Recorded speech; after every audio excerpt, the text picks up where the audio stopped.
아침 해가 돋을 때 만물 신선하여라. 나도 세상 지낼 때 햇빛 되게 하소서. 주여 나를 도우사 세월 허송한고서. 어두운 세상 지낼 때 햇빛 되게 하소서.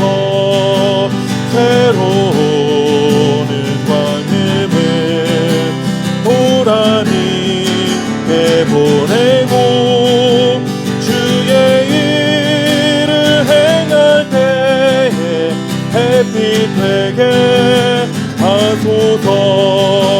주여 나를 도우사 세월 허송한고서. 어두운 세상 지낼 때 햇빛 되게 하소서. 한번 가면 안 오는 빠른 광을 지날 때 귀한 시간 맞춰서 햇빛 되게 하소서. 주여 나를 도우사 세월 허송한고서. 어두운 세상 지낼 때 햇빛 되게 하소서. 밤낮주를 위하여 봄과 마음을 드리고 주의 사랑 나타내 햇빛 되게 하소서. 주여 나를 도우사 세월 허송한고서. 어두운 세상 지낼 때 햇빛 되게 하소서.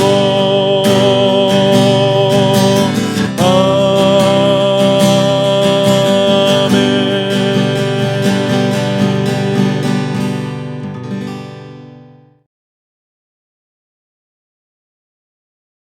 길르앗 사람이 에브라임 사람보다 앞서 요단강 나루턱을 장악하고 에브라임 사람에 도망하는 자가 말하기를 청하건대 나를 건너가게 하라 하면 길르앗 사람이 그에게 묻기를 내가 에브라임 사람이냐 하여 그가 만일 아니라 하면 그에게 이르기를 쉿볼렛이라 발음하라 하여 에브라임 사람이 그렇게 바로 말하지 못하고 쉿볼렛이라 발음하면 길르앗 사람이 곧 그를 잡아서 요단강 나루턱에서 죽였더라.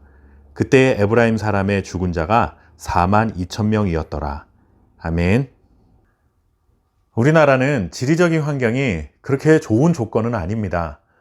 크지도 않은 영토인데 그나마도 남과 북으로 분단되어 있고 나라의 삼면은 바다로 둘러싸여 있습니다.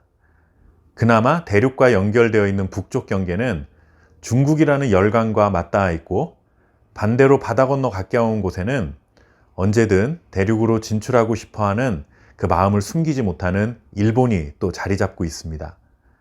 사실 이런 외부적인 환경만 보면 유리할 것이 거의 없는 대한민국인데 설상가상으로 이 자그마한 땅덩어리 안에서도 동서간의 지역감정의 골은 그 어느 나라보다도 깊기까지 합니다. 서로의 다름이 항상 나쁜 영향을 주는 것이라 할 수는 없지만 아무래도 내부의 분열과 갈등이 커지면 커지는 만큼 공동체 입장에서는 손해볼 일도 많아지게 되겠죠. 특히나 외부의 적들이 많을 때는 더 그렇습니다. 입다가 사사가 되어 암몬 자손과의 전쟁에서 승리는 했지만 이스라엘의 상황은 그 이전 사사들이 활약했던 것과는 조금 다른 면이 있었습니다. 지금까지 사사기를 살펴보면서 이스라엘이 하나님을 버리고 우상을 숭배하면 그 땅에 평안이 사라지게 되었다가 하나님께서 보내신 사사들의 활약으로 구원을 얻게 되면 공식처럼 이어졌던 설명이 있었습니다. 그것이 혹시 무엇인지 기억하시나요? 바로 사사들이 그 땅을 다스리는 동안 이스라엘이 평안했다 하는 것입니다. 그런데 입다가 사사로 있던 시대에는 그런 말이 없습니다. 7절 말씀을 보시면 입다가 이스라엘의 사사가 된 지 6년이라 길르앗 사람 입다가 죽음에 길르앗에 있는 그의 성읍에 장사되었더라. 입다가 사사가 된 기간도 상대적으로 짧았을 뿐더러 그 기간에 평안을 누렸다라는 설명은 찾아볼 수가 없습니다. 오히려 암몬과의 전쟁에서 승리한 이후에 에브라임 지파 사람들이 찾아와서는 자신들을 전쟁에 데리고 가지 않았다고 불평을 하면서 길르앗 사람과 에브라임 사람들 간에 갈등이 일어나게 됩니다. 에브라임 사람들은 이전에도 똑같은 일을 저지른 적이 있습니다. 기드온이 전쟁에서 적군들을 크게 무찌르고 적장들과 패잔병들을 처리하러 가는 도중에 자신들을 전쟁에 참여시켜주지 않았다고 불평을 했던 적이 있죠. 이번에도 또 똑같은 모습을 반복합니다. 길르앗 사람들이 어려움을 당할 때는 모른 척 지내고 있다가 승리하고 나니 뒤늦게 자신들을 전쟁에 데려가지 않았다고 시기하며 불평하는 것입니다. 심지어 이번에는 입다에게 입다와 그의 집을 불살라 버리겠다고 할 정도로 심하게 그를 저주하고 협박합니다. 결국 외부의 적인 암몬과의 전쟁에서는 승리했지만 이스라엘 내부에서 심각한 분열과 갈등이 생기게 된 것이죠. 에브라임 사람들로부터 불을 질러 버리겠다라는 말을 들은 입다는 이에 질세라 에브라임 사람들을 무려 42,000명이나 죽이는 일을 합니다. 죽이는 그 과정도 정말 이해하기 힘든 일이 일어났습니다. 요단강 나루턱을 장악하고는 그곳을 지나는 사람들에게 쉿볼렛이라는 발음을 시켜보고 그렇게 발음하지 못하고 십볼렛이라고 하면 에브라임 사람들로 간주하고 죽인 것입니다. 우리로 치자면 에브라임 사람들이 가진 억양 혹은 발음상의 문제를 가지고 이런 일을 저지르게 된 거죠. 우리나라도 지역마다 사투리가 있어서 같은 단어를 말해도 서로 조금씩 발음이나 억양이 차이가 날 수 있는 것처럼 이스라엘 민족도 마찬가지였던 것입니다. 이런 사소한 발음 하나가 같은 동포를 42,000명이나 죽일 만한 일이었을까요? 이렇게 시간이 지나면서 이스라엘 내부에서도 분열과 갈등이 점점 커지고 있었던 것입니다.